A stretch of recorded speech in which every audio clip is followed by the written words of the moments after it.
Olá, muito boa tarde. Hoje é dia 29 de março de 2020. São agora 17 horas e 3 minutos.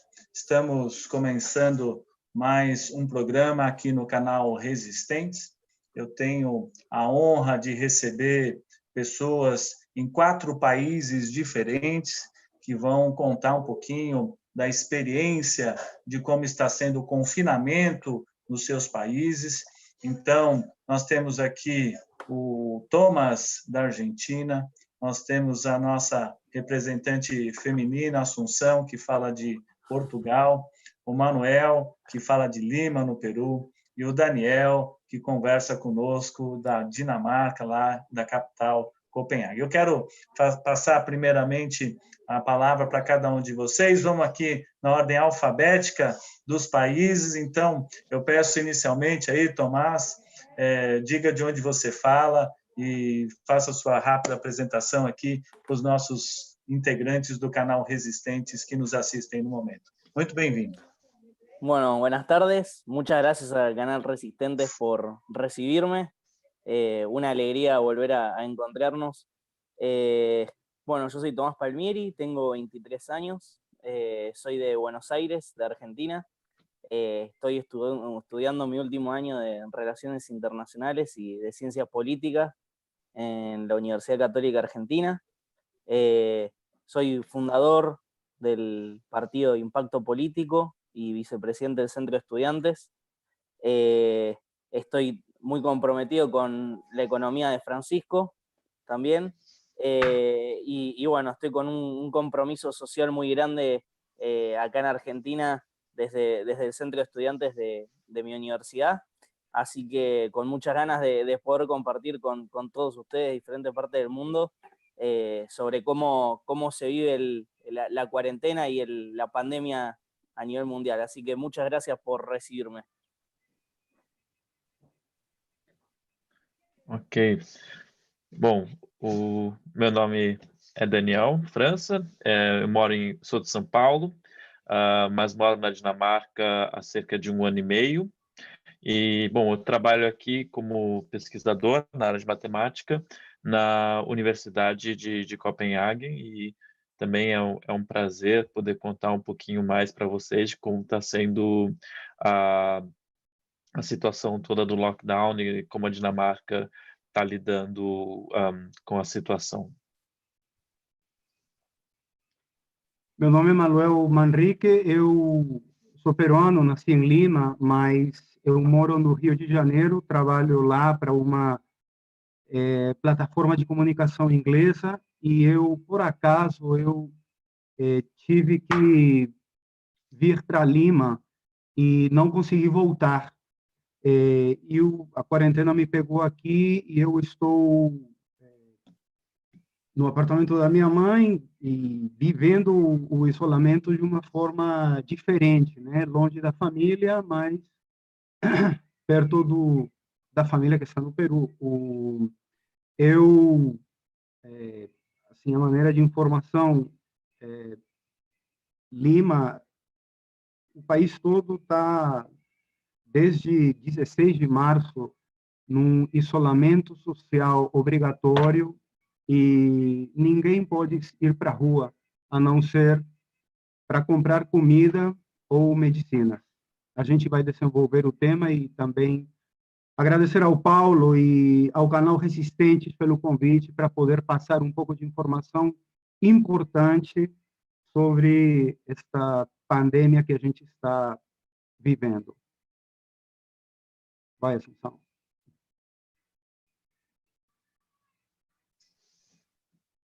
Boa tarde ou boa noite, não é? Por aqui já é de noite. Muito obrigado ao canal Resistentes por me convidar para falar um bocadinho sobre o que se está vivendo aqui em Portugal. Eu moro em Portugal, norte de Portugal, numa cidade que se chama Póvoa de Varzim, pertence ao Porto. Sou professora de matemática, já vivi em São Paulo, daí conheci o Paulinho e agora moro aqui há alguns anos. Pronto, trabalho aqui e vamos falar sobre o tema, vamos ver como é que cada um está sobrevivendo dentro do isolamento social, não é?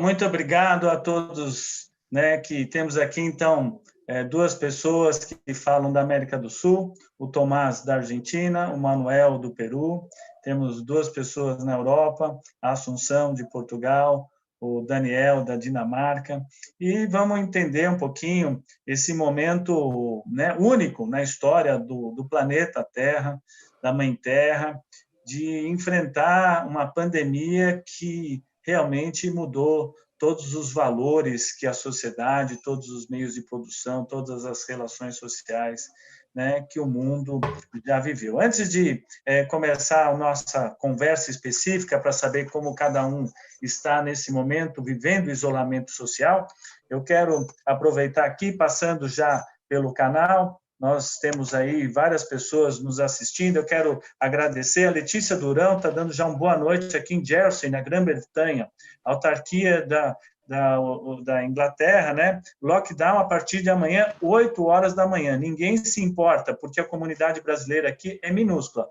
mas ficou a informação. Então, está aqui a Letícia também já prestando serviço para nós, né? Declaração do ministro-chefe de Jersey no canal Government of Jersey. Foi bem séria, se alguém tiver interesse. Obrigado, Letícia, por essa informação aqui, reforçando a questão do lockdown, aí que nós vamos ouvir a experiência de vocês. Isaura Leite, aqui também nos assistindo. Oi, estou aqui, boa tarde, quase noite. Letícia Durão, Antônia Santos, Israel Educa, presente, Isaura Leite, Luiz Carlos Lula Cunha, também boa tarde, de Conceição do Araguaia, legal, Luiz, assistindo a nossa transmissão. A Letícia Durão aqui, observação, Jersey, a lista de serviços essenciais, exceção ao lockdown, é ridícula. Tem até aulas de golfe, vejam só as coisas como acontecem. Maia dando aqui nosso boa tarde, Rosana Moda também nos assistindo, Francisco Silva dando boa noite, Assunção, a Sumaia, está difícil para todo mundo. Ontem, no Paz e Bem, tivemos uma linda carta do Betinho, foi escrita para Maria, mas parece ter sido escrita para nós, nos fortalecer, ouçam. Então, está aí algumas pessoas que já participam do nosso chat ao vivo. Eu quero pedir a todos que se inscrevam aqui no canal Resistentes, deem likes, compartilhem a nossa transmissão. E, dessa forma, eu vou começar pelo lado feminino, pelo lado da terra, pelo lado da mulher, ouvindo, né, nosso país irmão, Portugal, de saber como é que estão as coisas aí. Assunção, tenho uma maior alegria de recebê-la aqui no canal Resistentes. Por favor, nos conte aí como é que está a situação em Portugal. Seja muito bem-vinda.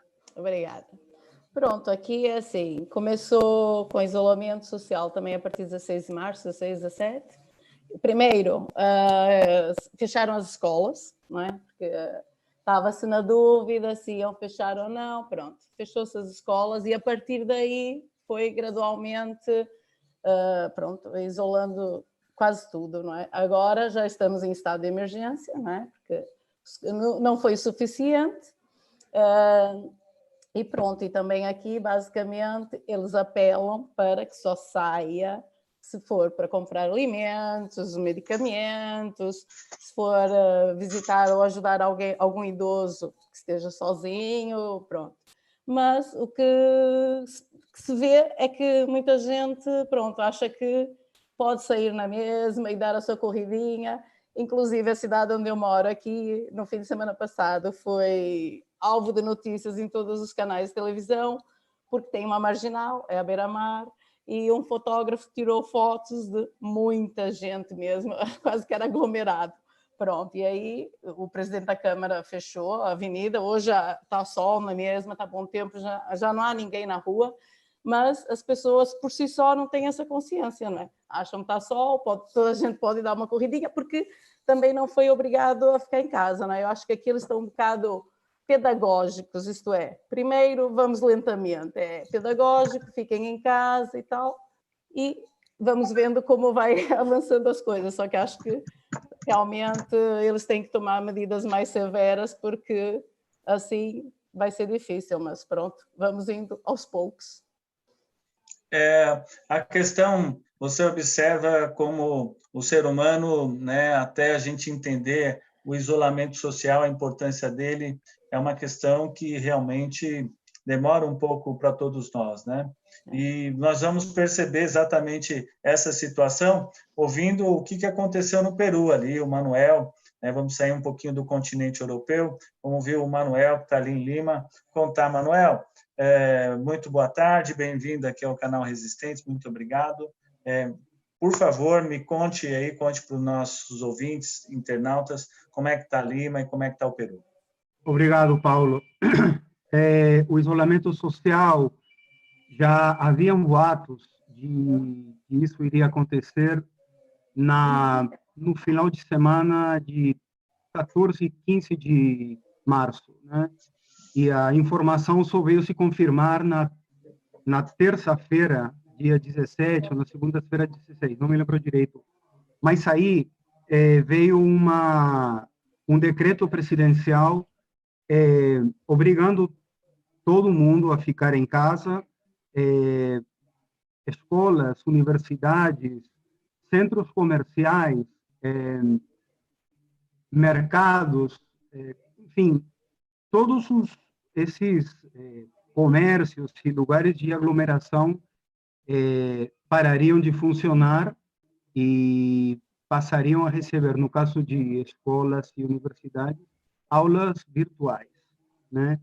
O isolamento foi recebido, num primeiro momento, com uma certa surpresa, né? Um pouco de tentar ver de que maneira você poderia viver e quanto tempo você iria ficar em casa, tendo em vista que você só poderia sair para comprar medicinas ou ir para comprar comida, seja no mercado ou no supermercado. E atualmente os mercados têm policiais, dois policiais na porta que organizam a fila, mantendo uma certa distância entre as pessoas e um controle interno de pessoas dentro do supermercado, né?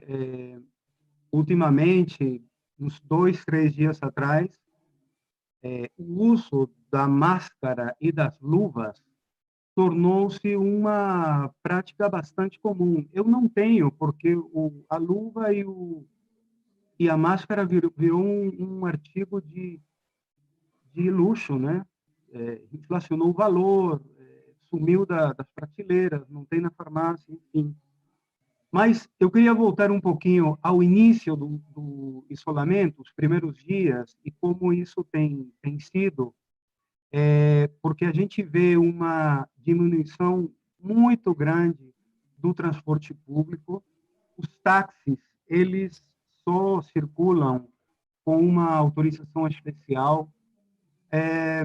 A Guarda Municipal, a polícia e o Exército, eles estão na rua circulando para abordar quem estiver, como se diz bem claro no Brasil, de bobeira, né, dando sopa na rua. Ele pode te parar, pedir documento, perguntar aonde você mora, para onde você vai, o que você está carregando na bolsa.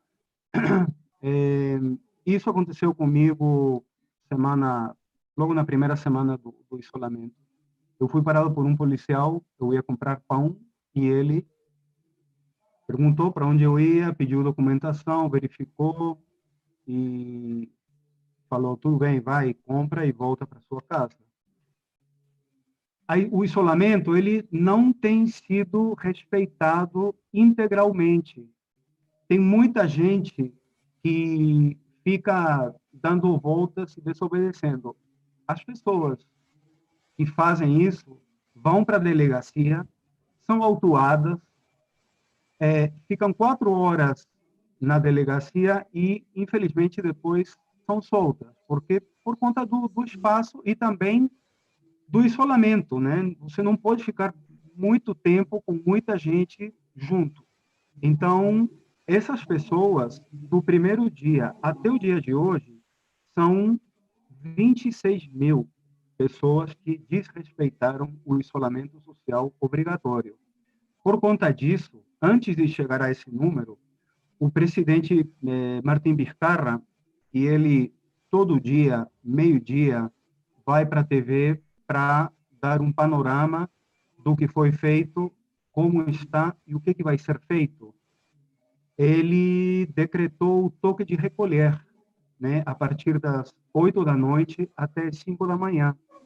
Então, aquilo diminuiu de alguma maneira o número de pessoas, mas continua a desobediência, né? E para encerrar e passar a bola para o próximo colega, o número de mortos aqui é 18 e o número de casos confirmados no país é 852 pessoas com o coronavírus. Por enquanto é isso. O importante é essa informação, então já teve 26 mil pessoas que desobedeceram o isolamento social e elas, então, foram levadas para a delegacia, até fazendo um comparativo do que a Assunção falou no começo, né? Que as pessoas foram para a praia, andaram, caminharam, e se não houver aí uma certa repressão por parte do governo para manter esse isolamento social, as pessoas realmente custam a entender a importância, né? Eu levantei aqui, pelos dados que eu tenho, Assunção, seria em Portugal 5.962 casos, né? Não sei se é esse o número infectados, que você tem. sim. E 120 mortos. 120 mortos. Então, e no Peru são 18 mortos até o momento, com 852 casos, não é isso? Isso aí. Perfeito. É isso aí. Então, tá. Agora, vamos ver a Dinamarca aí. O Daniel já está passando aí um problema aí bastante firme, né? Que o governo tomou essa decisão de isolamento. Por favor, Daniel, como é que está a situação para vocês aí? Bem-vindo ao canal Resistente. Muito obrigado por nos atender. Bom, boa noite aí de novo para todo mundo. Aqui a situação da Dinamarca é a seguinte: a gente já cerca de 2 semanas já, né, de isolamento social, cada vez mais sério. A perspectiva é que as coisas só voltem, quer dizer, não diria que a perspectiva é que elas voltem ao normal depois da Páscoa, mas assim, no mínimo depois da Páscoa já está claro que, por exemplo, a universidade onde eu trabalho vai ficar fechada até depois da Páscoa. No momento, temos 2.395 casos aqui na Dinamarca, com 72 mortes. No momento, está proibido por lei você ter aglomerações de mais de 10 pessoas, e você é obrigado a manter uma distância de 2 metros das pessoas na rua. Mas o controle não está tão pesado que nem o Manuel descreveu em Lima. Então, você não vê a polícia na rua ou não acontece nada do tipo por aqui. O máximo que aconteceu foi que no fim de semana passado a gente teve vários dias de sol, vários dias bonitos, e esse fim de semana de novo também. E aí a polícia tem mandado mensagens para os celulares de todo mundo falando: olha, sabemos que o dia está bonito, sabemos que é um dia de sol, mas por favor, fiquem em casa.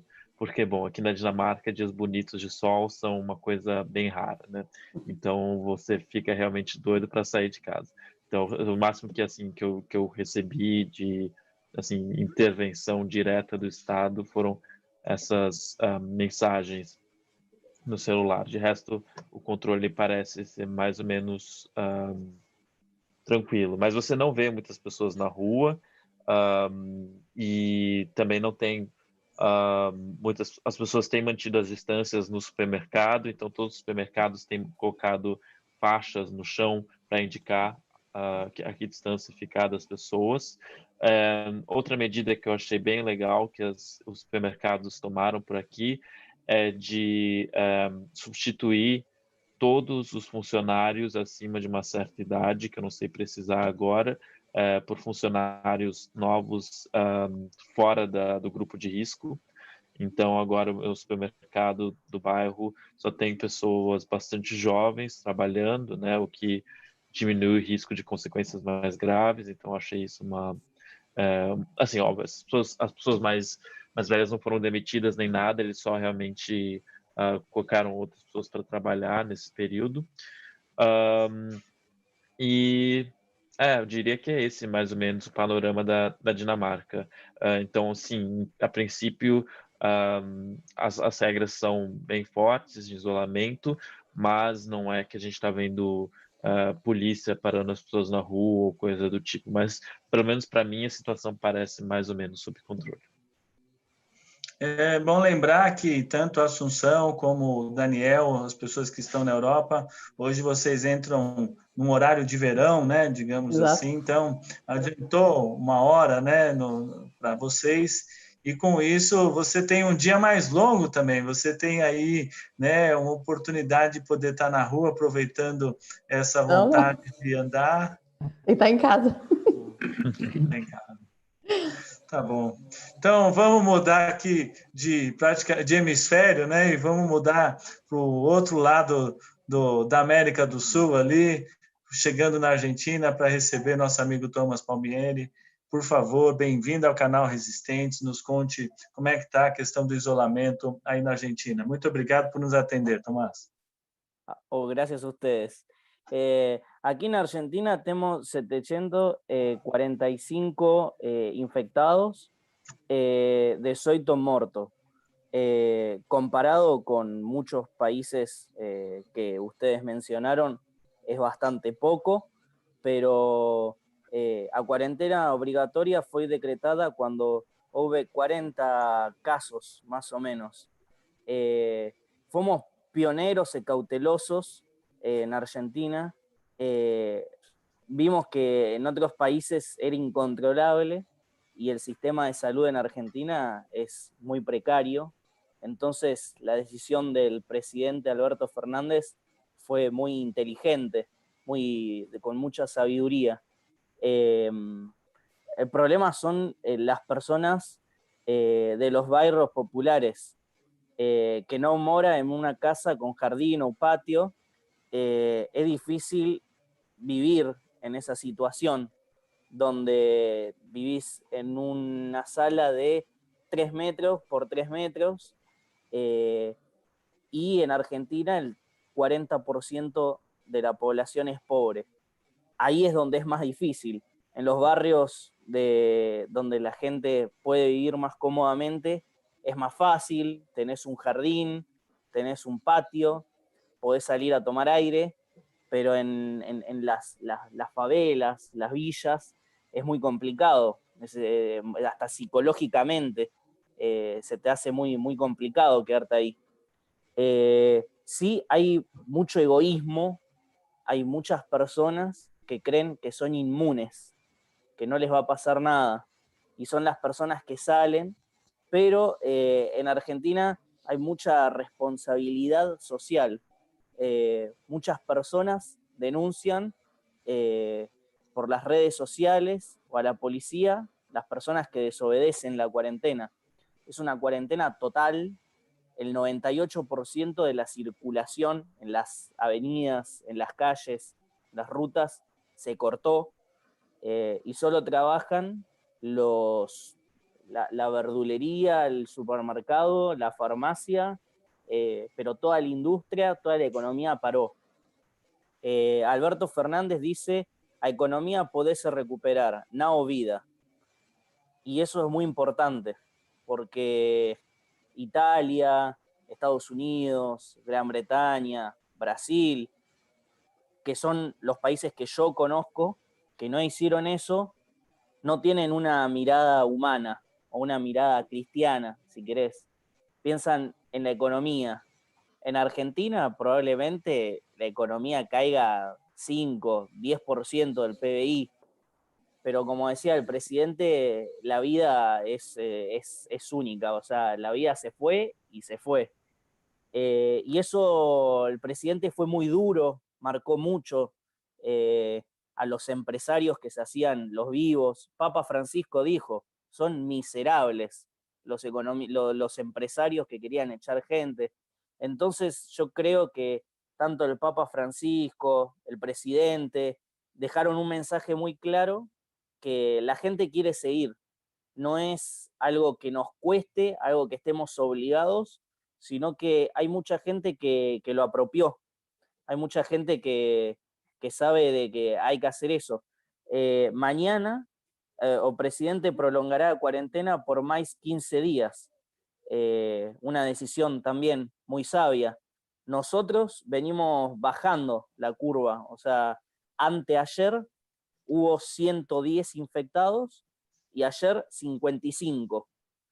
Y es por esto de que nos quedamos en la casa, muchas redes sociales y mucho también conciencia de las personas, pero bueno, también se sabe que acá en Argentina la cuarentena en 15 días va a tener que frenar porque ese 40% de personas pobres necesitan salir a trabajar, necesitan salir a conseguir, son trabajadores informales, entonces necesitan ir a vender a la calle, vender al tren, a cortar el pasto, hacer las tareas que hacen ellos, los oficios.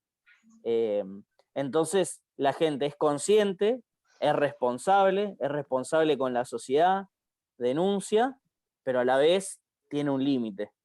Pero bueno, creo que somos un ejemplo a nivel mundial, Argentina, muy cauteloso y con esa mirada que me gusta mucho remarcar. A economia pode se recuperar na vida.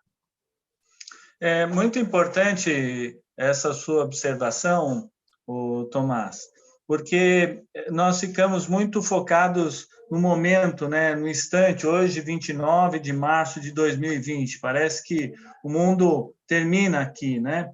Quando nós formos pensar, por exemplo, no momento seguinte, né, há dois aspectos hoje que são colocados. Primeiro, que pode voltar a ter uma segunda onda, né, em relação aos descuidos, né? O país vê que baixa, né, tem uma queda acentuada no número de casos e, com isso, ele para, né, todas essas questões de isolamento social e você, com isso, aumenta significativamente o risco, novamente, de colocar seu sistema de saúde em colapso, né? Então, essa questão do cuidado que a gente tem que ter. E é importante lembrar, e nós vamos aí entrar no segundo tema da nossa conversa, né? Por exemplo, o Brasil já são 4.256 casos, com 136 mortos, né? 136 mortos. E a curva, ela segue ascendente, ela é uma curva parecida com a Itália, então, com a curva que tem na Espanha, as questões aqui no Brasil ainda não estão muito claras, mas já é bastante preocupante. Antes de passar para a próxima pergunta, né, sobre a questão de como vocês entendem o Estado nessa situação toda, qual que é o papel do Estado, né, como é que ele deve atuar para garantir, né, essa questão que o Thomas mesmo colocou, das questões de sobrevivência, do básico, né, o próprio Daniel citou muito bem a troca, né, dos funcionários, de funcionários mais velhos por funcionários mais novos, que reduz o risco nesse grupo aí, mas qual que seria a política do Estado, né? Antes de passar essa pergunta para vocês aqui, eu quero dar novamente aqui um boa tarde dentro das pessoas que estão nos assistindo. Olha só, Sueli Campos, né? Prestigiando vocês aqui também, Sueli Campos aqui, assistindo nós no canal Resistentes. Ela é uma amiga comum aqui da Assunção e está aqui participando do nosso chat. Teca Busman, boa tarde, de Curitiba, vizinhos em festa, piscina, narguilé, péssima música, crianças, adultos, continuação de ontem. Veja só o exemplo que a Teca está nos trazendo aqui dessa questão. E aí, até para colocar, né? Os estados estão certos, né? Como é que a questão de saúde, por exemplo, está em risco no atendimento das pessoas, né? Eu vou começar aqui um pouquinho diferente, vou começar com o Manuel, falando um pouquinho do Peru aí, né? Já fazendo uma troca. Manuel, como é que está a situação aí em relação aos hospitais e o Estado? Qual que é o papel do Estado que ele deve ter? O papel do Estado hoje está... Ele está presente. Como eu falei anteriormente, ele presta contas e dá a cara todo dia, meio-dia, e mostra as ações e o que está fazendo em relação a saúde pública, reúne principalmente o ministro da Saúde, a ministra de Economia e Finanças. Sua maneira de informação,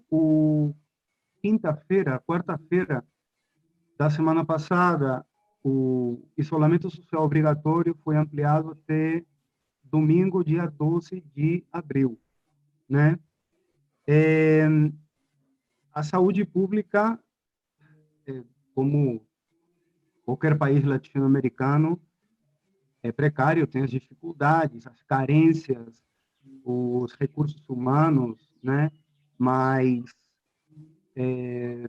por exemplo, a Vila Pan-Americana, né? Ano passado teve os Jogos Pan-Americanos aqui, foi habilitada para receber pessoas infectadas e também colocar equipamento, respiradores mecânicos, camas, enfim, toda a infraestrutura de um hospital.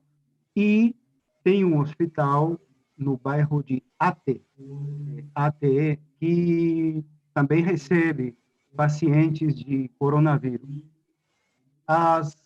Os testes rápidos ainda não chegaram, porque existe uma briga, entre aspas, de países para ter esses testes e chegarem aqui para começarem a funcionar. Por enquanto, é aquele atendimento básico de receber, dar os primeiros auxílios, verificar qual é a situação do paciente e encaminhar para um desses dois lugares, né?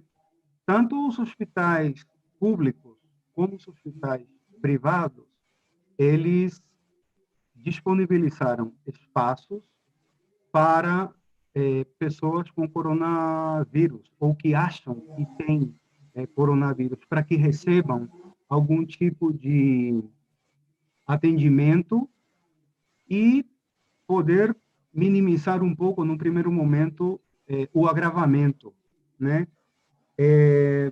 Está na cara que é um grande desafio para o governo do Peru, um país que nos últimos anos tem crescido economicamente, mas não tem diminuído a brecha entre ricos e pobres.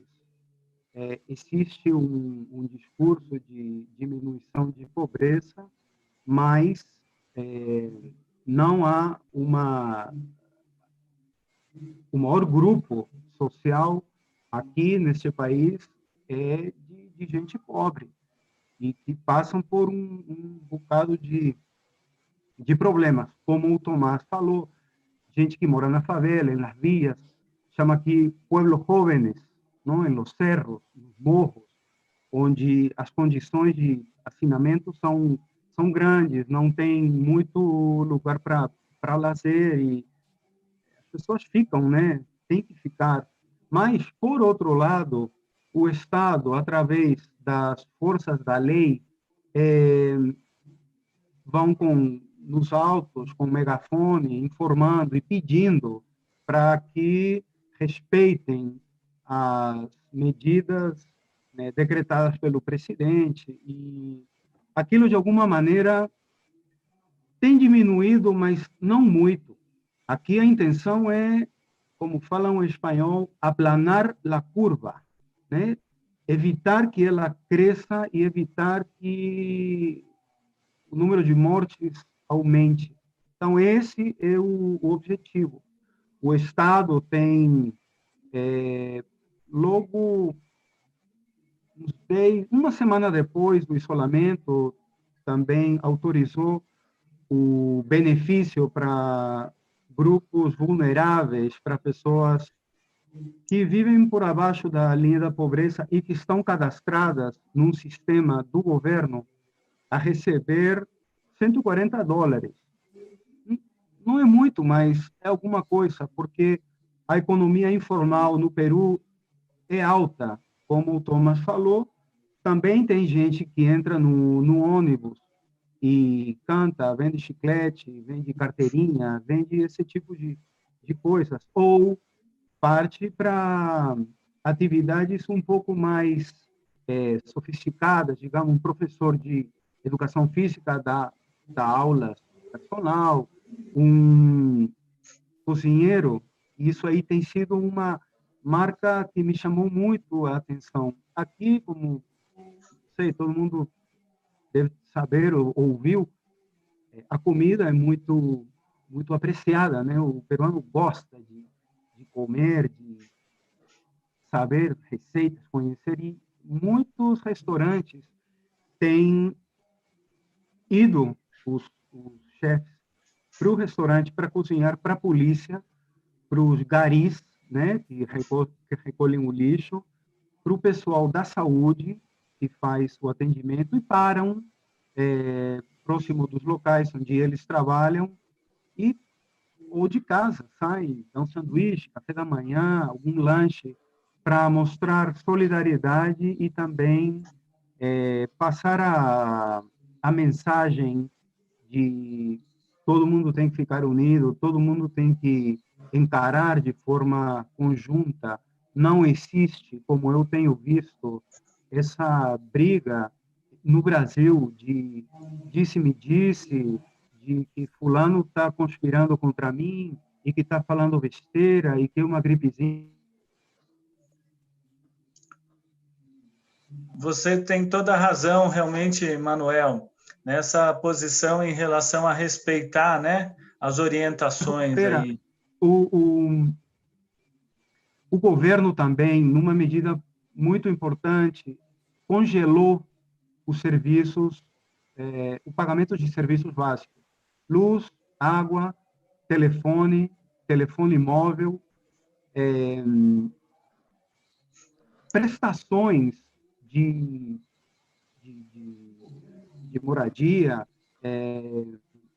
cartões de crédito também, enfim, tudo, porque tudo parou e o país está parado, não tem atividade industrial, comercial, não tem exportação, não tem nada disso. E, em função disso, pensando nas pessoas, o governo tem feito esse tipo de De ações. ação. Bem interessante. Os serviços continuam, mas as pessoas não vão pagar por enquanto. Bem interessante essa questão de como o governo vem lidando, oferecendo, aqui no Brasil também vamos ter aí uma renda básica, né, de R$600 por pessoa, dos trabalhadores informais, de quem tem ali, está dentro do Bolsa Família, quem tem um recurso já da União não vai receber um segundo, mas quem não tem também vai passar a ter direito, mães de família que tenha mais um filho como dependente também vão receber um valor de R$1.200, pelo menos essa é a primeira ideia, né? Assunção, e aí, como é que está Portugal nessa questão da saúde aí pública? Ela já está numa situação delicada? Como é que está? Está equilibrado ainda dentro dessa curva, né? Como o próprio Manuel falou, de aplanar esta curva para não ultrapassar o limite. Por favor. Exato, o que está-se a tentar fazer é que a curva, não é, seja o mais achatada possível. E para isso é que tem essas medidas, não é? Porque o sistema de saúde aqui funciona bem, não é? Para já. Só que o que não pretendem é que seja uma enchente, não é? Tudo ao mesmo tempo a necessitar, porque aí não vai haver hipótese.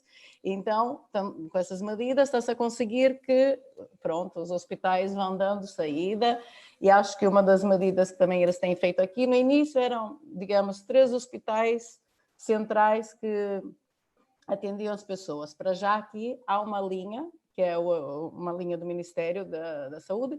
Ninguém vai para o hospital sem primeiro ligar para essa linha, para se informar se realmente está com Covid ou não, e depois eles encaminham, para também não chegarem aos hospitais e contaminarem outras pessoas. E agora, em alguns hospitais, eles estão a fazer alas separadas. Quem tem Covid já vai só para ali, que é para os outros utentes dos hospitais, não é? Também não ficarem contaminados, porque também dizem que as pessoas até têm medo de ir aos hospitais, pessoas que têm outros problemas e que precisam por causa disso, não é? Então, acho que as medidas estão a ser bem tomadas. Aqui também estão a dar apoio às empresas, não é?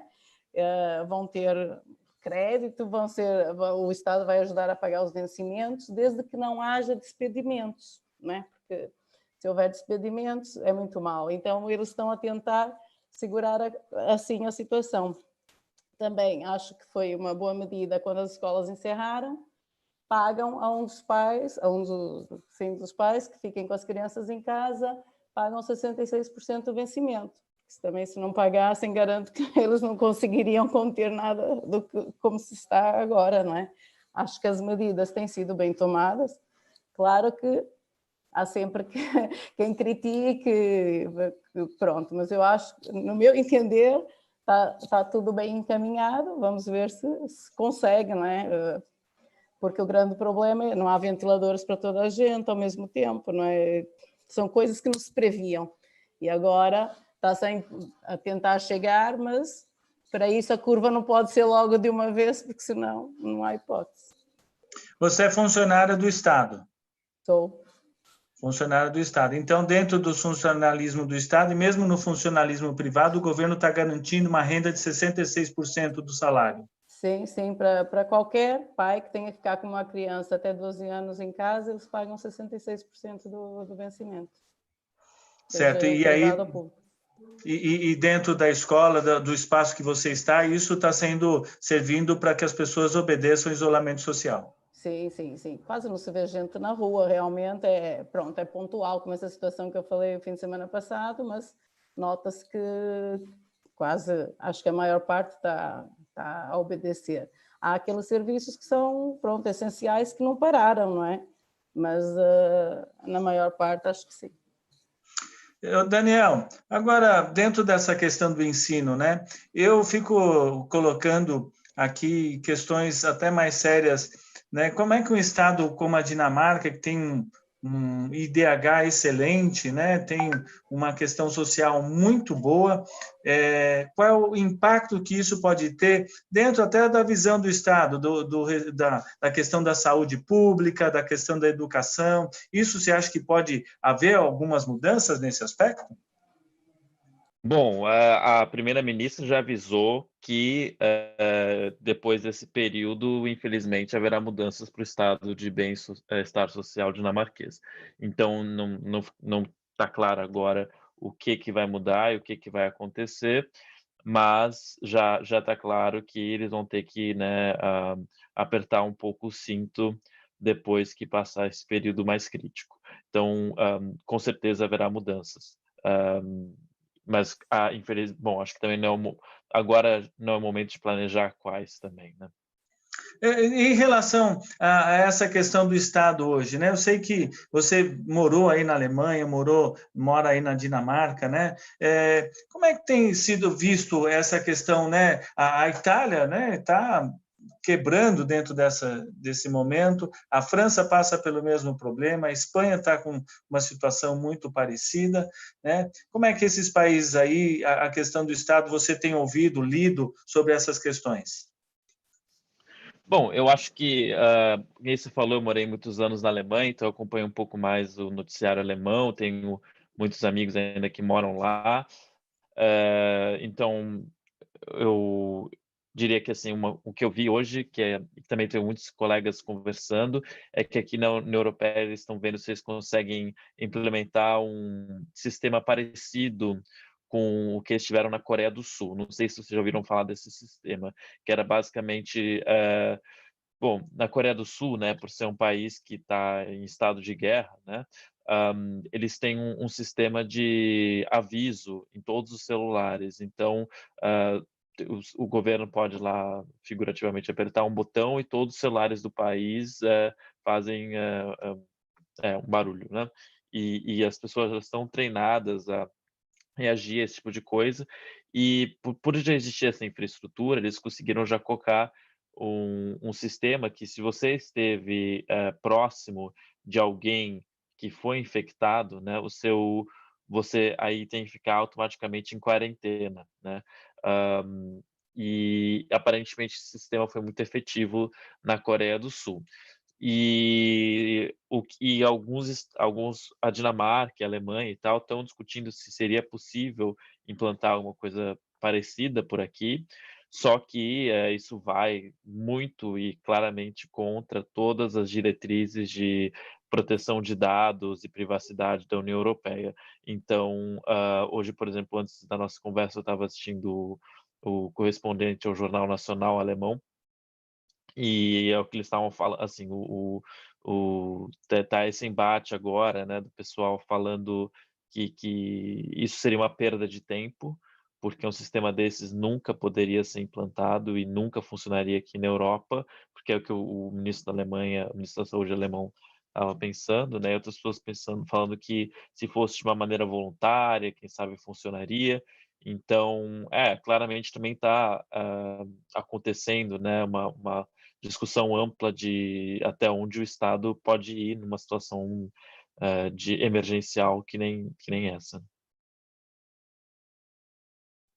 Esses assuntos da questão, eu estava ouvindo até uma entrevista do Pepe Escobar, e ele estava falando sobre a questão dessa classe 1%, né, da classe dominante no mundo, e ele diz que já existe um tipo de um aplicativo que eles chamam de AD 2020, que é como se fosse ele injetasse em você um chipzinho, e nesse chipzinho controlaria, né, todas as questões de vacinas que você tomou, de quais são seus contatos, você teria, na verdade, a partir daquilo, saberia exatamente por onde você foi, onde você passou.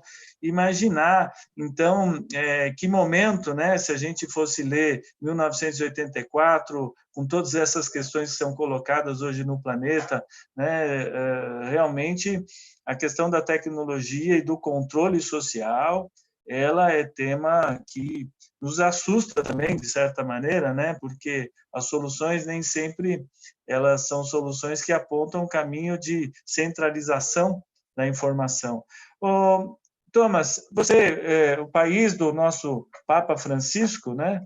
E ele fez uma missa na Praça de São Pedro, né, onde ele estava ali sozinho. Você comentou sobre a economia de Francisco, né? Como é que você vê a possibilidade dessa religiosidade, inclusive, dentro da Argentina, ajudar numa visão um pouco mais efetiva, né? Nos Sí. pobres, nessas favelas, nesses grupos sociais, dentro desse momento? Por favor. Sí, intentaré ser lo más objetivo posible, pero soy argentino, el Papa es argentino, y estoy bastante orgulloso de cómo como pueblo argentino estamos llevando la cuarentena. Primero, en cuanto a lo religioso, yo trabajo para la Conferencia Episcopal Argentina, el conjunto de obispos de Argentina, y pidieron mucha creatividad. Y creo que, como decíamos antes de empezar esta compartida, la tecnología hoy está de nuestro lado. Y hay mucha misa online, muchas misas online, se mandan muchas meditaciones, oraciones. Creo que también se produce una sed, una necesidad, y es como que volvemos a empezar a necesitar lo que antes teníamos servido. Entonces hoy la persona que iba a misa todos los domingos empieza a sentir lo duro que es no ir a misa los domingos, empieza a sentir, ahora en Semana Santa no vamos a poder ir a las celebraciones porque la cuarentena va a seguir. Entonces va a ser la primera vez en muchos años donde mucha gente no va a ir a las celebraciones. Muchos abuelos desde hace 80 años jamás faltaron a una celebración de Semana Santa, ni en la Guerra de Malvinas, ni en la Segunda Guerra Mundial, nunca pasó algo así. Yo creo que esto nos está haciendo como iglesia crecer mucho en creatividad y en solidaridad. Un poco pensaba y decía que nos preocupamos como a vos aquí, con los abuelos, nos preocupamos mucho. El Papa Francisco siempre habla de los abuelos y dice que hay que preocuparse mucho. Eu não quero ser una conspiração, mas me pregunto se os países de Europa, que têm muitos avós, intentan salvarlos o morir. Yo me pregunto, porque a vos siempre foram una despesa para los estados, siempre fueron un gasto muy grande para los estados. Aposentadoria, saúde, son gastos muy grandes. Y yo me pregunto hasta dónde los estados se esfuerzan en salvarlos, en curarlos. Acá en Argentina, una teóloga que se llama Emil Secuda, muy importante, una de las organizadoras de Economio Francesco, escribió un artículo en un diario, Página 12 se llama, que dice que hay una conexión muy grande entre el Papa Francisco y el presidente Alberto Fernández. Hay una conexión muy grande. Y hablando de eso, y un poco de la pregunta disparadora de el modelo de Estado, la función del Estado, a pesar de que tenemos déficit, de que tenemos una deuda de 60.000 millones de dólares con el FMI, de que estamos en recesión, el gobierno insertó 10 millones de dólares en subsidios, en ayudas sociales para los trabajadores informales, para los trabajadores en negro.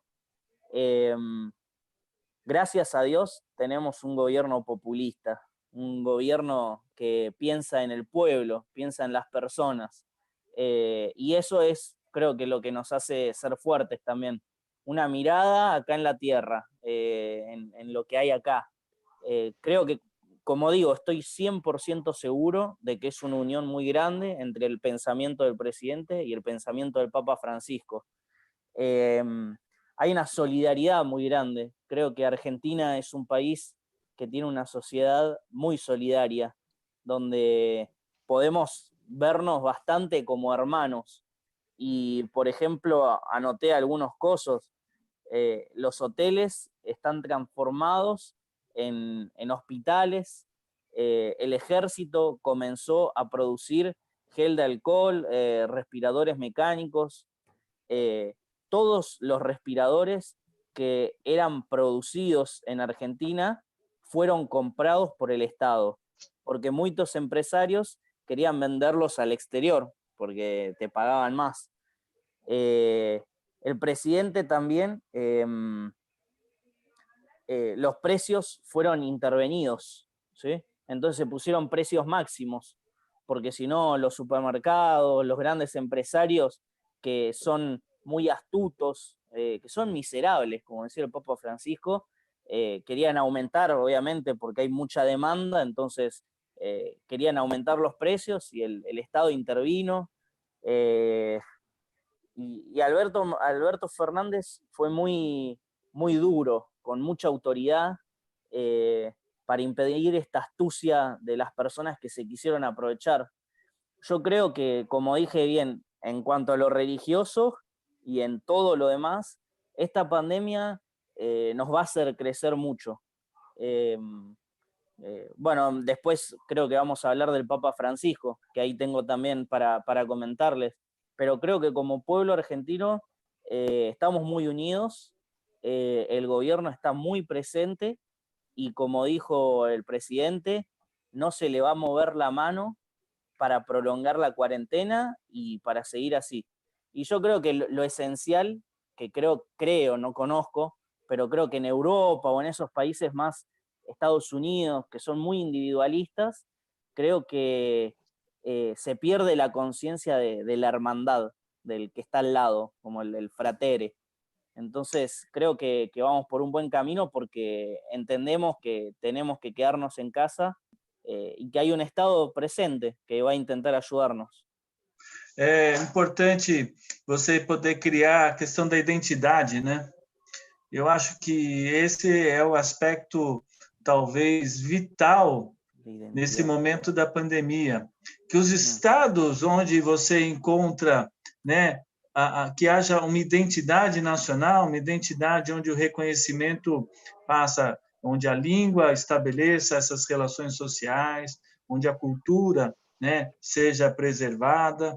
E nós aqui no Brasil, até falando um pouquinho do que vem acontecendo aqui, né, você observa que nós vamos para dois caminhos de oposição o tempo inteiro, onde na terça-feira o presidente Jair Bolsonaro resolveu pegar uma cadeia de televisão para exatamente convocar as pessoas para voltarem ao trabalho, né? Ele volta na mesma questão, convocando as suas milícias, as suas mídias, para que confrontem, na verdade, os dados técnicos, né? E isso nós observamos. Hoje eu recebi vídeos de carreatas em São Paulo, de ontem carreatas em outras cidades do Brasil, mostrando que eles, né, vão, enfrentam, colocam, né, as necessidades pessoais acima das necessidades da sociedade, dos grupos, sem nenhuma preocupação, né? E aí realmente fico contente em saber, né, que talvez, espero que Peru, você percebe que ele tem ali uma solidariedade, né, de alguma forma vai se criando. Você mesmo, Assunção, contou em Portugal que as pessoas vão se reconhecendo, vai criando uma identidade, né? Na Argentina nós temos já essa questão, né? Na Dinamarca, o Daniel também contou que a própria primeira-ministra já falou que vai ter mudanças sociais e que as pessoas entendem essas mudanças sociais, e nós aqui no Brasil ainda vivemos para que caminho nós vamos, né? Nós enfrentamos aí questões até mais triviais do que essa. A Organização Mundial da Saúde diz que nós precisamos fazer isolamento e o presidente declara que está querendo retomar todo o comércio. E o empresariado brasileiro, a história do empresariado brasileiro, você pode pegar desde a época do Brasil colônia, é a história da exploração, é a história de tirar todos os recursos da terra, e já são hoje mais de 200 bilionários no país. Eu não vi uma ação de nenhum deles dizer que vai colocar um grande recurso, né, para que seja resolvido esse problema, para que haja uma distribuição de renda. E as favelas aqui passando fome, né? Então, essas são algumas das ações. Eu queria... alguém quer comentar alguma coisa, Manuel? Eu só queria pegar um gancho.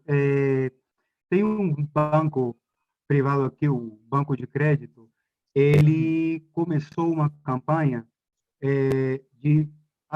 para arrecadar dinheiro. O banco mesmo, ele fez uma doação de 100 milhões de soles. É um dinheiro absurdo, mas essa conta já está em 120 milhões de soles. Governo, setor privado, há uma conversa, existe um diálogo que é importante ajudar, e a consciência, a palavra maior é a da Organização Mundial da Saúde. Uma mensagem séria, né, com gente de referência, com estudos, uma ampla experiência. E eu só queria falar isso, que não é só o governo, o setor privado, banco privado, também entrou numa campanha, e muitos peruanos, jogadores de futebol, gente que tem dinheiro, também tem dado o seu aporte para ajudar quem não tem. E tem muita gente aqui que não tem, especialmente o pessoal que mora na região de Puno, perto do Lago Titicaca, na Bolívia, toda essa região da Cordilheira dos Andes, que são temperaturas e alturas assim acima dos 3.500, 4.000, frio absurdo, né? Onde gente jovem, crianças, idosos morrem de frio, né? Então, existe sim essa união, né, que eu não vejo, infelizmente, no Brasil. É importante até rever todos os conceitos macroeconômicos, né? Porque essa é uma crise diferente, né? Normalmente as crises começam no mercado financeiro, e aí o mercado financeiro depois passa a conta para as pessoas, né? E aí cortam os gastos, como muitos dos governos falam que é a reorganização, e toda a questão da Margaret Thatcher em 1980, né, do Estado. O Estado não são a sociedade, o Estado são as famílias, né?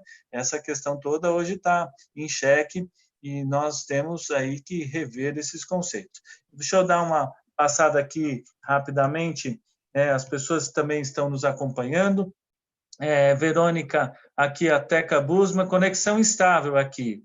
Verônica Stilk, saudade, querido. Siga pleno na quarentena. Em breve estaremos juntos. Namastê. Aqui, recado da Verônica Stilk para o Daniel. Rosana Moda, saudações, Manuel. Aqui os amigos também se reencontrando. Luiz Carlos Lula.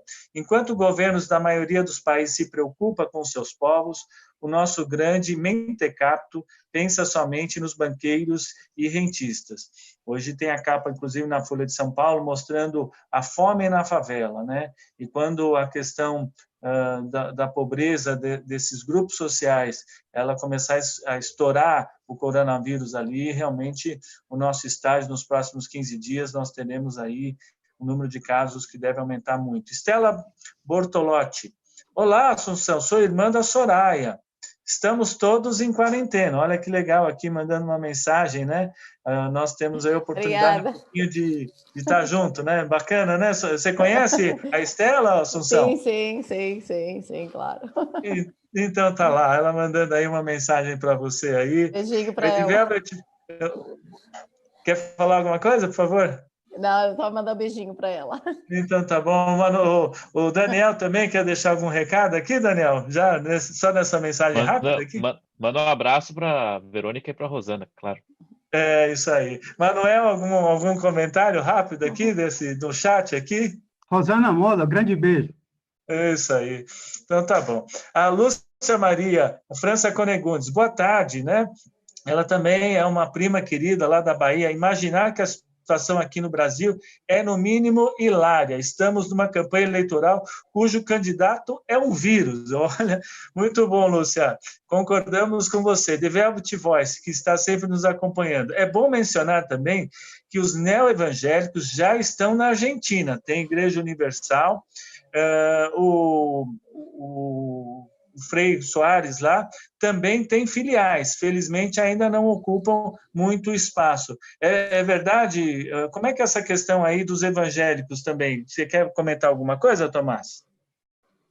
Sí, acá también la Iglesia Evangélica, como yo digo, yo antes que trabajaba, soy vicepresidente en un centro de estudiantes en la Universidad Católica Argentina, pero nosotros estamos hoy, si quieren pueden buscar en Instagram UCA-SECPRI, que es el centro de estudiantes, y estamos haciendo una campaña con la Iglesia Evangélica en un barrio que se llama Florencio Varela, que asisten a muchas familias donde los padres son vendedores ambulantes o trabajadores de oficio, que hoy el alimento lo reciben del comedor,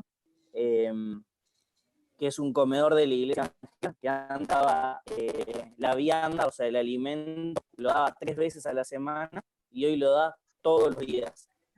Y estamos haciendo una campaña para juntar alimentos y juntar dinero para mandarles, pero sí, en los barrios populares, en las villas, en las favelas, tienen un rol importantísimo.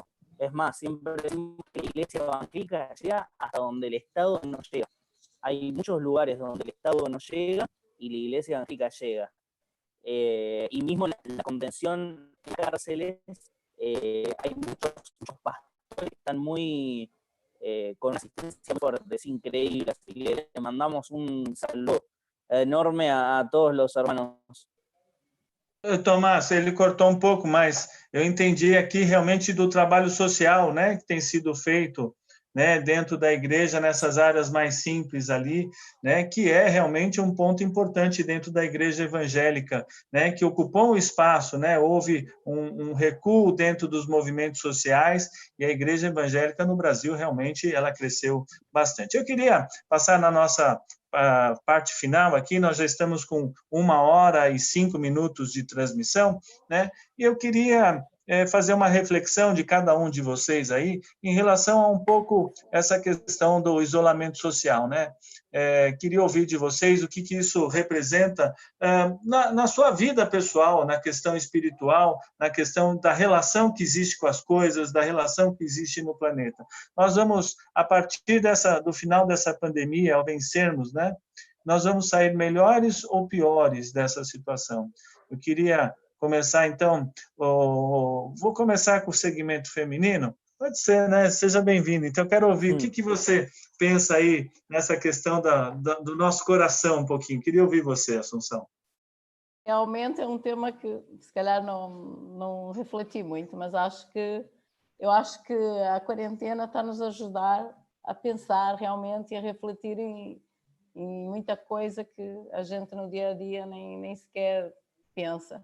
Se calhar vamos sair melhores disso, não é? Se aplicarmos tudo o que aprendemos disso. Eu também acredito aí que, sem dúvida, nós sairemos diferentes, né? Eu queria ouvir, Daniel, posso querer saber aqui de você aí, como é que você vê as relações com as pessoas aí, no seu trabalho? Me conte um pouquinho. Bom, eu acho que, principalmente no meu trabalho, uma coisa que eu imagino que essa pandemia vai ter um impacto enorme é a questão das conferências e palestras e encontros. Então, uma coisa que eu espero, que eu tenho pensado muito e que eu espero que mude depois com tudo isso, é a questão de... acho que agora todo mundo está aprendendo a se virar com o virtual, né? Com encontros virtuais, reuniões virtuais e assim, mover parte da sua vida profissional para a esfera virtual, né?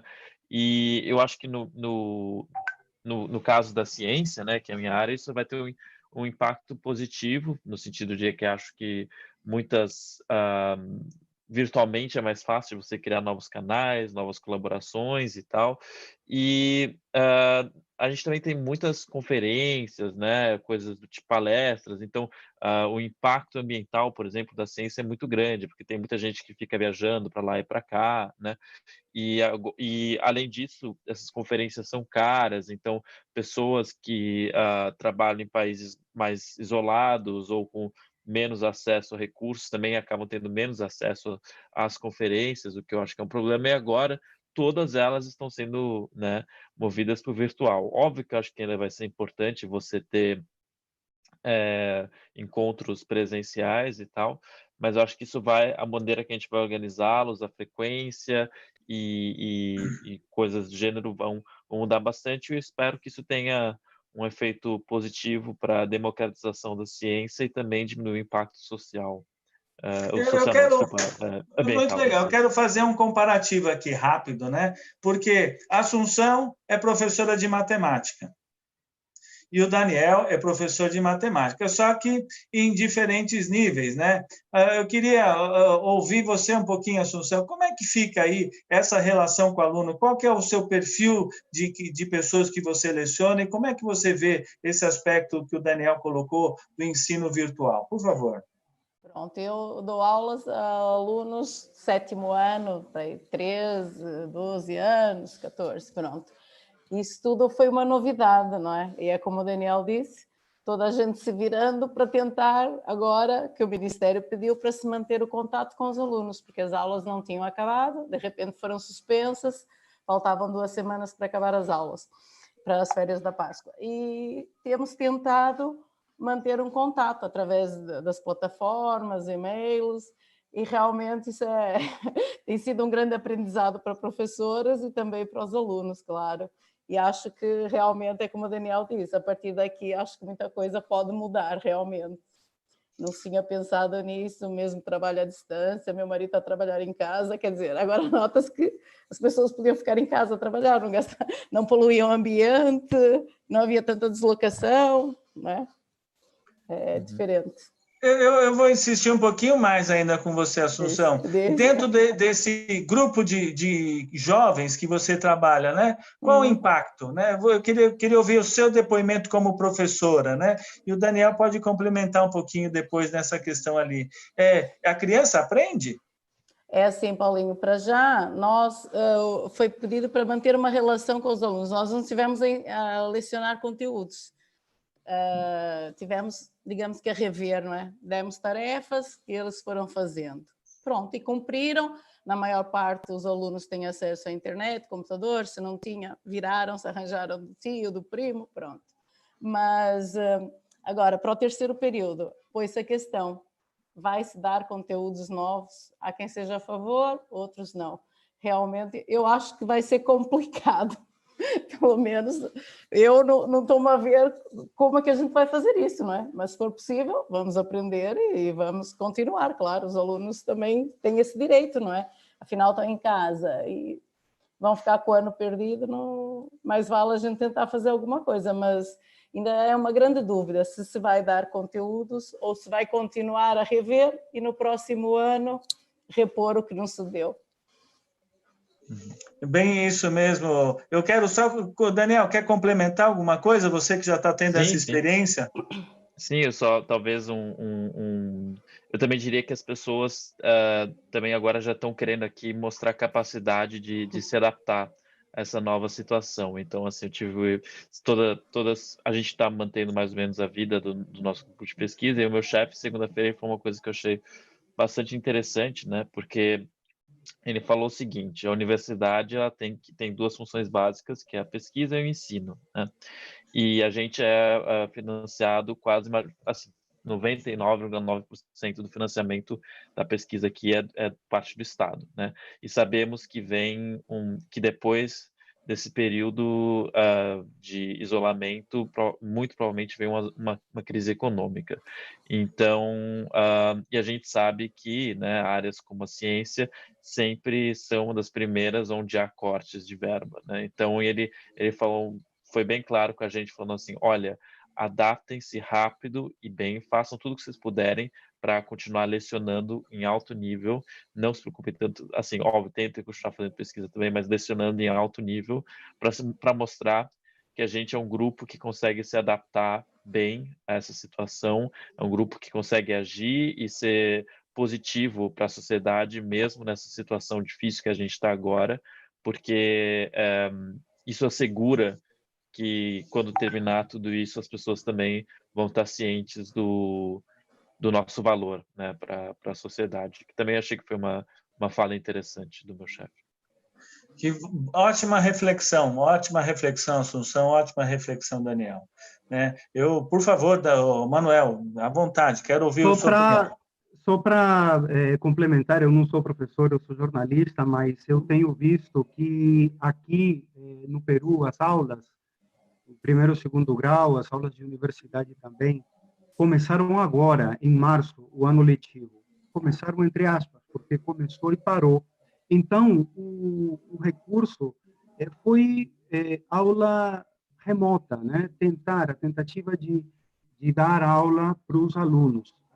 Eu tenho colegas que são professores e utilizam plataformas para dar aula, mas isso tem causado uma saturação da internet, um uso abusivo da internet em 35%. E também tem famílias que só têm um computador, um notebook, 2 filhos, e existe essa dificuldade de compartilhar a máquina para ter a aula. Nem sempre o horário da aula é o horário onde o aluno tem disponibilidade para assistir.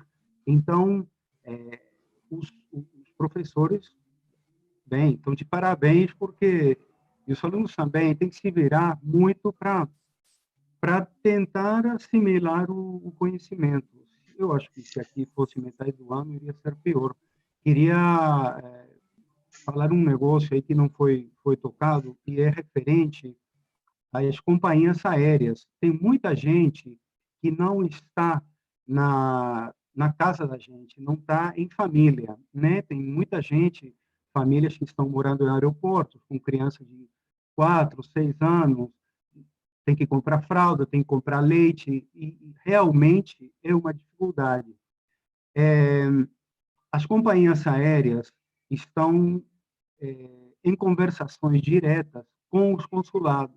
Os consulados dos países, esses consulados falam com companhias aéreas para organizar listas para poder levar as pessoas de volta aos seus países. No caso do Peru, especificamente a Embaixada Brasileira em Lima, ela tem feito um trabalho lento, mas seguro, bem cauteloso. Já chegaram 2 voos aqui em Lima, levaram uma boa parte para São Paulo, chegou um avião da FAB em Cusco, voltou para o Brasil, e as conversações continuam. O consulado do Brasil em Lima negocia com Latam, Gol, Copa e Avianca.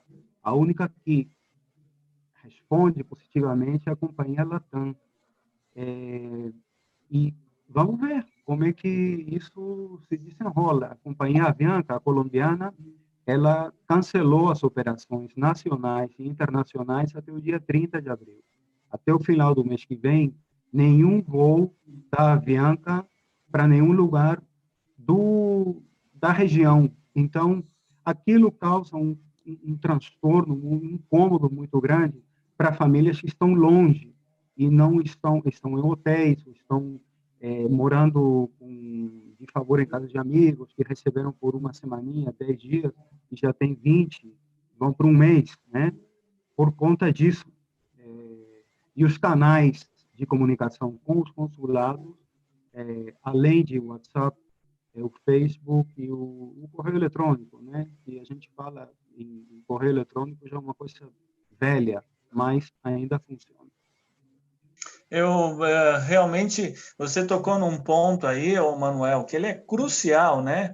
Que a questão do ensino, por exemplo, quando você tem uma plataforma, e essa plataforma, ela atende, né, esse grupo social, as crianças no Brasil aqui, a questão do Fundeb, por exemplo, que é o fundo que o governo federal investe dentro das escolas públicas, o governo federal está estudando tirar a parte desses recursos. Esses recursos do Fundeb, para os municípios pequenos, ele significa a internet, ele significa o computador, ele significa a alimentação do aluno que vai para a escola, ele significa o transporte escolar, né? A van, o ônibus que vai pegar essa criança, vai levar e vai trazer, né? Então, a distância social também que vai se estabelecendo dentro de uma situação como essa. Se você tem num país ali, pelo menos uma condição onde todo mundo tem acesso à mesma plataforma de trabalho para que você possa dar uma aula, então, outro problema no mundo, né, que a gente está colocando. Como é que nós vamos resolver? Vamos permitir que esse degrau, né, que essa separação no mundo fique ainda maior, e as pessoas que não têm dinheiro e não têm acesso a essa educação,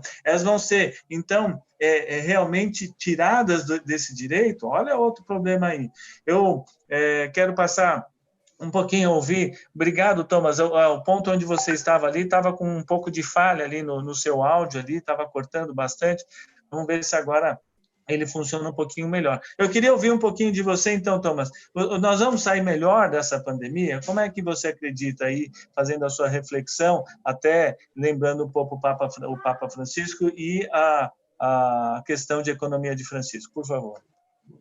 Bueno, sí, justo se me fue el internet, un poco por lo que hablábamos de cómo están todos conectados. Un poco como conclusión, bueno, con Paulo y el canal Resistentes nos habíamos conectado para la economía de Francisco. La economía de Francisco era un congreso que se iba a hacer en Asís. Ahora, en estos días, ayer hubiese terminado y se pasó para noviembre. Creo que como miembro de la economía de Francisco, nuestro compromiso social ya arrancó. Creo que todo lo que nosotros veníamos pensando lo vamos a tener que poner en marcha y a prueba ahora, cuando termine la cuarentena, cuando termine esta pandemia. También, y como argentino, saber que las palabras del Papa Francisco fueron muy, muy sabias. Yo creo que fueron palabras que llevaron aliento a todo el mundo. La bendición, no sé si la vieron, la bendición Urbi et Orbe, que fue ahora hace unos días, fue algo un poco tétrico, un poco muy, muy llamativo, ¿no? Una plaza, como decíamos al principio, la Plaza San Pedro vacía, con lluvia, con ese Cristo crucificado, que fue el que salvó a Roma en la peste hace 500 años, y el Papa Francisco ahí mostrando con esa cara de tristeza, sintiendo lo que estaba pasando, y que vino a traer un mensaje de paz, un mensaje de estar unidos en oración. Hace poco vi un video donde estaban muchos presidentes del mundo, empezando por el presidente de Paraguay, que hacían mucho hincapié en esto, ¿no? En el presidente de Paraguay, de Panamá, de El Salvador, de Guatemala, todos presidentes que en sus discursos hablaban de la unión desde la oración. Y para las personas que no son creyentes, desde eso que ellos creen de las energías, ¿no? Como estar presentes, estar unidos desde donde se pueda, desde adentro. Y yo creo que Francisco trajo mucho este mensaje de no tener miedo, ¿no? De saber de que estamos conducidos en una barca por alguien que nos está cuidando desde arriba, pero con esa inteligencia humana de decir, a mí Dios me va a cuidar, pero a la vez yo también tengo que cooperar. Y cooperar en este sentido, ¿no? Ahora desde la economía de Francisco nosotros vamos a hacer una red para la ayuda a los abuelos, ayudarlos con asistencia telefónica, si hay que ir a hacer una compra al supermercado, a la farmacia, algún medicamento.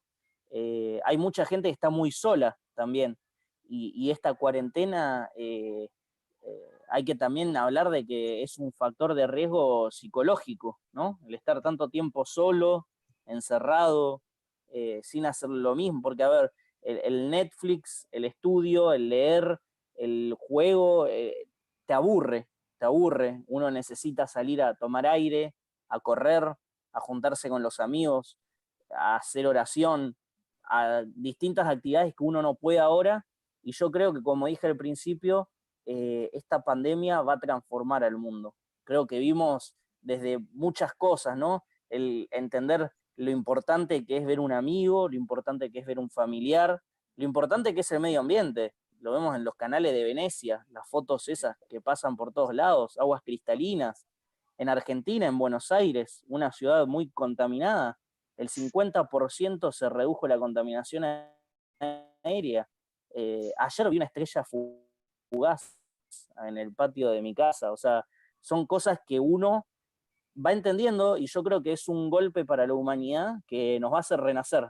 Siempre dicen que de las cenizas, Bismarck, Otto von Bismarck, el alemán, decía que Alemania siempre resurgió de las cenizas, y que las cenizas eran donde están los suelos más fértiles.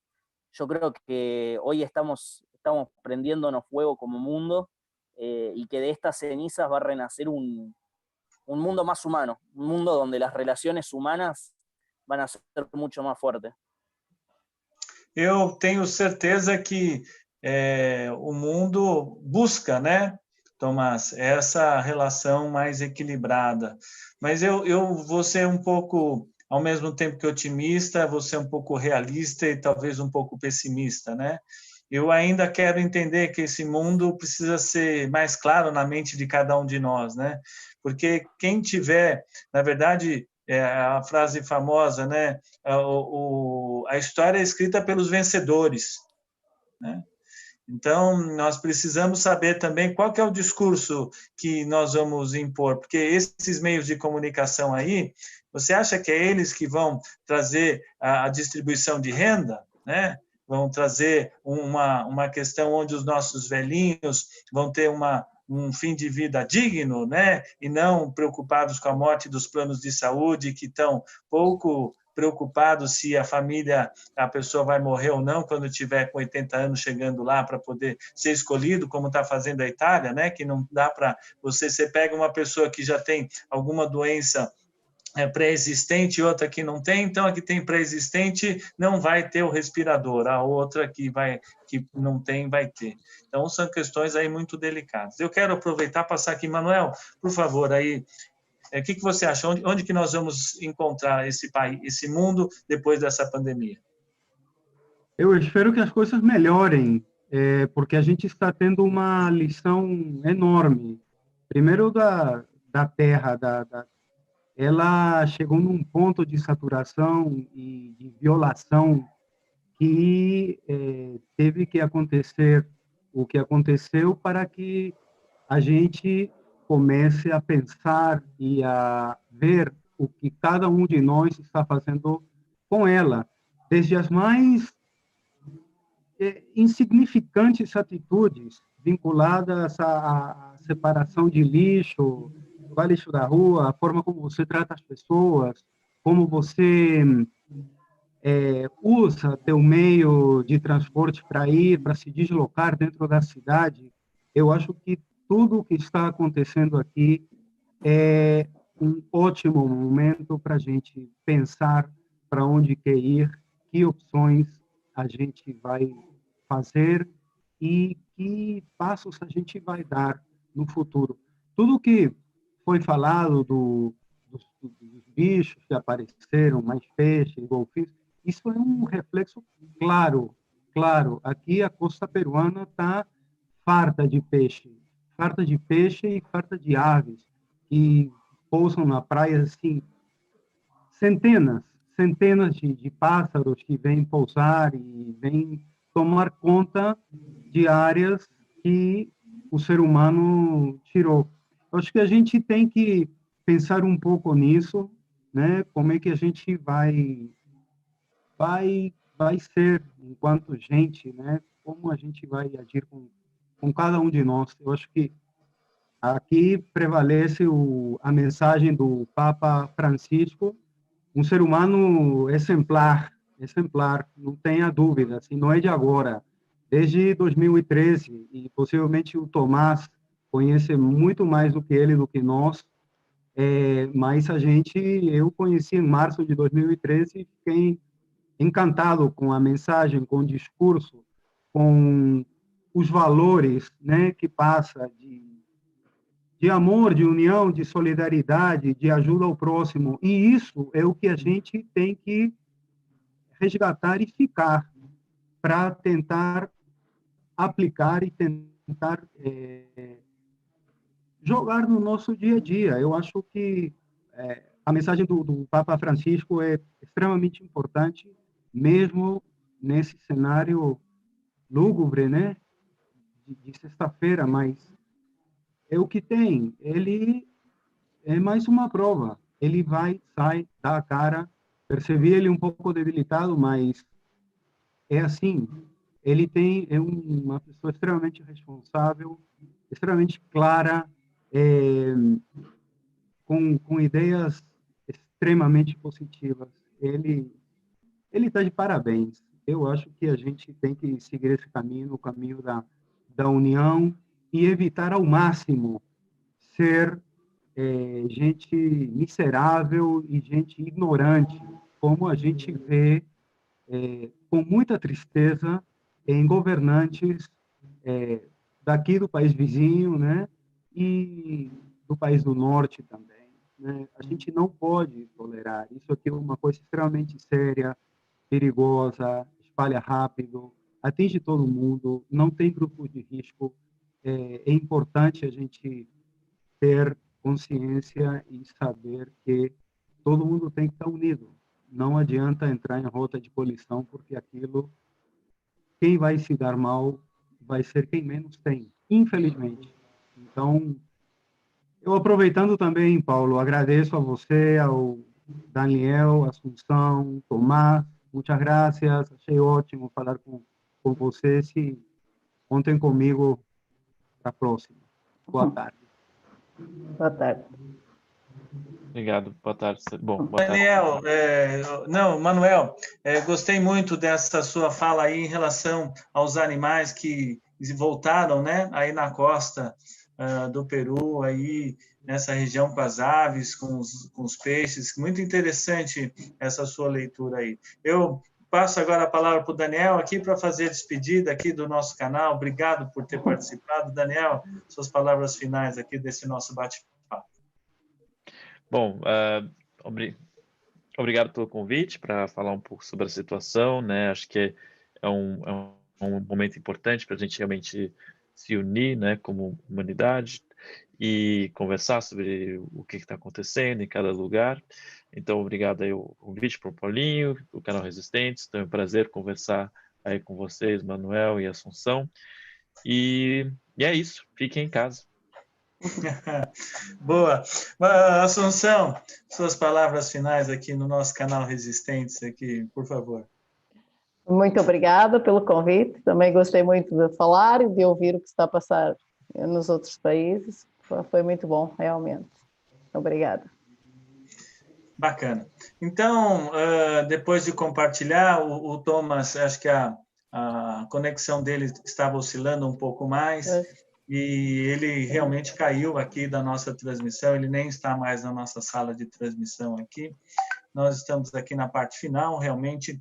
Eu quero agradecer a todos que nos assistiram, que participaram do nosso chat. Eu peço que deem likes e compartilhem, que se inscrevam no canal, cliquem no sininho para receber as notificações das nossas transmissões. Amanhã, às 17 horas, eu vou voltar com o tema de economia de Francisco, quando eu vou tratar exatamente a questão da economia de Francisco, tanto no Brasil como da América do Sul, olhando um olhar já de integração, de solidariedade, de ecologia integral, que são os temas hoje novos, que, na verdade, precisamos construir qual é esse significado novo que nós vamos dar para o nosso planeta, né? Então, as coisas estão aí para que a nossa reflexão nos obrigue a sair, né, desse canto comum, né, que nós estamos tão acostumados a sentar, a fazer todas as coisas iguais. Eu acho que o desafio é de todos aí.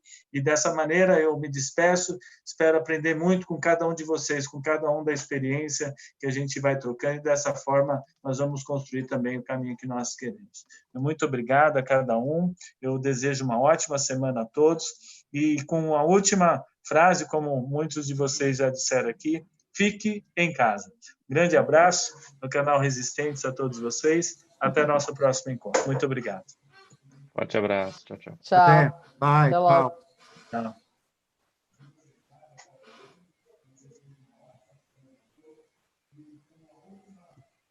Valeu, Paulinho. Valeu.